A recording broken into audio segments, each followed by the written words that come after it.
fucking choo-choo is gonna fuck up this whole bit. So, as you can tell, the bow for my crossbow is going to be an actual bow. Now, it's a PSE Blackhawk archery.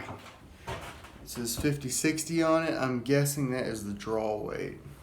So what I'm going to do is just see this nice 2x4 here. It's one of those outside 2x4, so that means it's treated, or I don't know. It came out of the old barn. But I'm going to pretty much try to put this on here about like that. This look as old school as possible, but I'm going to cheat. But most of the stuff I want to try to do that you will see, like the little U shape that you stick your foot through to pull the bow back, I want to try to forge that. It should be fairly simple. I want to try to forge as much as possible. So I might do the 4-foot holder thingy. I don't know, I'll look up names later. And the lever or the trigger. Now this one, most of them, they just had like the lever that you pulled and it released the deal. I have a 3-year-old, so I'm going to make it look a little bit more modern. And the reason I say that is because I want to have a trigger guard on it. Most crossbows, they didn't have anything, it was just a lever. So if you bumped it, dropped it, set it down, whatever, it could go off. And so there's no locks for them, no nothing. So all I want to do is have a trigger guard. So that's going to be a little modern twist to it. But we'll see how this goes.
Well, I don't have any wooden chisels, so I'm using metal chisels. They're just Harbor Freight chisels. I sharpen them up super sharp, and then I heat treat them with used motor oil. You don't have to temper them or nothing. They're not that high quality of steel. But this whole process took a little over an hour and a half, so I'm not going to film that whole thing. I bet that'd be extremely boring. And I'm doing a voiceover now because I got tired of the techno music.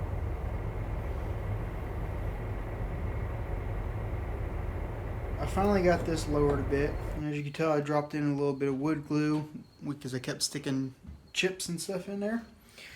But what I'm thinking is I need to move this bevel line back to about here, because the arrow will probably sit just about like that. And then as you can tell, it still sticks out about inch and a half or so. So that way, if you can get a better picture here, is this will be notched out for the string. And as you release the lever, this will just rotate on a bolt I want to put through. It'll just rotate, sending that arrow flying downrange.